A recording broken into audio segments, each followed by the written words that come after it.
Assalamualaikum warahmatullahi wabarakatuh. Kami dari kelompok 5 strategi pengajaran akan menjelaskan materi tentang pembelajaran tuntas atau mastery learning. Dengan anggota kelompok, yang pertama Hani Kusnawati dengan NIM 082, yang kedua adalah Alivia Rahma Putri NIM 098 dan Fani Nurfadila NIM 291. Saya Hani Kusnawati, NIM 082. Di sini saya akan menjelaskan asumsi dasar dan sistem belajar tuntas. Pembelajaran tuntas atau mastery learning merupakan pendekatan dalam sebuah pembelajaran di mana siswa harus menguasai secara tuntas standar kompetensi mata pelajaran tertentu. Carroll mengemukakan 4 variabel yang mempengaruhi proses belajar antara lain waktu, bakat, ketekunan, dan kesempatan. Keempat variabel tersebut digunakan untuk mengetahui tingkat penguasaan materi oleh siswa. Sistem belajar tuntas merupakan suatu pola pengajaran terstruktur yang bertujuan untuk mengadaptasikan pengajaran kepada peserta didik sedemikian rupa sehingga diberikan perhatian yang cukup terhadap perbedaan yang terdapat pada setiap siswa, khususnya yang menyangkut laju kemajuan dan kecepatan dalam belajar. Pendekatan individualisasi antara lain yaitu penetapan tujuan pembelajaran secara tuntas, mencapai tujuan secara bertahap dan kontinu, memberi motivasi dan memonitor proses belajar, dan memberi bantuan jika menemui kesulitan. Yang poin B yaitu perbedaan pembelajaran tuntas dan pembelajaran konvensional. Yang pertama yaitu pada tingkat ketuntasan. Pada pembelajaran tuntas, diukur dari kinerja siswa pada setiap unit pelajaran di mana siswa paling tidak harus mencapai 75%.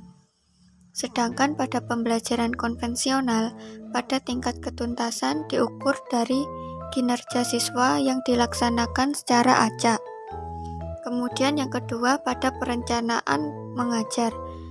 Pada pembelajaran tuntas, selain untuk pedoman guru dalam mengajar, pedoman mengajar juga dibagikan kepada siswa sebagai pedoman. Sedangkan pada pembelajaran konvensional, perencanaan mengajar hanya untuk pedoman guru. Yang ketiga yaitu pandangan terhadap kemampuan siswa pada pembelajaran tuntas sangat bervariasi. Sedangkan pada pembelajaran konvensional, pandangan terhadap kemampuan siswa dianggap sama rata. Yang keempat yaitu pada bentuk pembelajaran.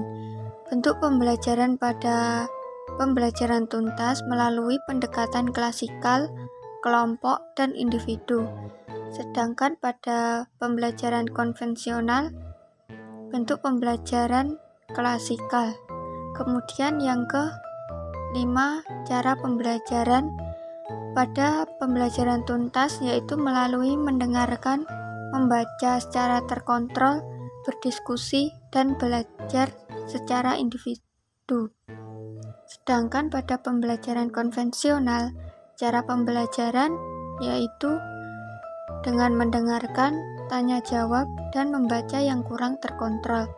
Kemudian yang keenam, orientasi pembelajaran. Pada pembelajaran tuntas, orientasi pembelajaran terletak pada terminal kerja siswa secara individu. Sedangkan pada pembelajaran konvensional, orientasi pembelajarannya hanya terdapat pada bahan pembelajaran. Kemudian yang selanjutnya yaitu pada pembelajaran pada peranan guru. Pada pembelajaran tuntas, peranan guru sebagai pengelola pembelajaran untuk pemenuhan kebutuhan siswa secara individu. Sedangkan pada pembelajaran konvensional, peranan guru sebagai pengelola suatu pembelajaran. Kemudian yang terakhir yaitu pada faktor kegiatan pembelajaran. Pada pembelajaran tuntas, faktor kegiatan pembelajaran ini ditunjukkan kepada masing-masing siswa secara individu. Sedangkan pada pembelajaran konvensional, pada fokus kegiatan pembelajarannya, siswa hanya memiliki kemampuan rata-rata. Untuk selanjutnya, poin C yaitu indikator guru dalam melaksanakan pembelajaran tuntas. Indikator guru di sini ada 4, yaitu yang pertama metode pembelajaran. Pada metode pembelajaran ini, metode yang ditekankan pada pembelajaran yaitu pembelajaran tuntas, yang mana pembelajaran tuntas adalah pembelajaran individual, pembelajaran dengan tema, dan bekerja dalam kelompok kecil. Kemudian yang kedua yaitu peran guru. Di sini peran guru yang pertama yaitu menjabarkan atau memecahkan KD, kompetensi dasar, ke dalam satuan-satuan unit yang lebih kecil. Yang B yaitu menata indikator berdasarkan cakupan serta urutan unit. Kemudian yang C menyajikan materi dalam bentuk yang bervariasi. D memonitor seluruh pelajaran siswa. Dan yang terakhir yaitu menilai perkembangan siswa dalam pencapaian kompetensi kognitif, psikomotor, dan efektif. Yang ketiga yaitu peran siswa. Di sini peran siswa dijabarkan dalam kurikulum 2013 yaitu menjunjung tinggi dan menempatkan peran siswa sebagai subjek didik. Kemudian siswa lebih leluasa dalam menggunakan jumlah waktu belajar dan kemampuan siswa tertumpu pada usaha serta ketekunan siswa secara individu. Yang keempat yaitu evaluasi. Pada sistem penilaian atau evaluasi meliputi jenis tagihan dan bentuk instrumen atau soal. Kemudian tes-tes disusun dalam sub-sub KD atau kompetensi dasar sebagai alat diagnosis terhadap program pembelajaran. Dan kemudian pencapaian ketuntasan tersebut dinilai dengan nilai 75%, tapi mungkin tiap daerah memiliki nilai yang berbeda-beda. Selanjutnya, saya akan menjelaskan tentang pelaksanaan program remedial, pengayaan, dan percepatan. Yang pertama, pelaksanaan program remedial. Program remedial adalah program pembelajaran yang diberikan kepada peserta didik yang belum mencapai kompetensi minimalnya dalam satu kompetensi dasar tertentu. Metode yang digunakan dapat bervariasi sesuai dengan sifat, jenis, dan latar belakang kesulitan belajar yang dialami peserta didik, dan tujuan pembelajaran pun dirumuskan sesuai dengan kesulitan yang dialami peserta didik.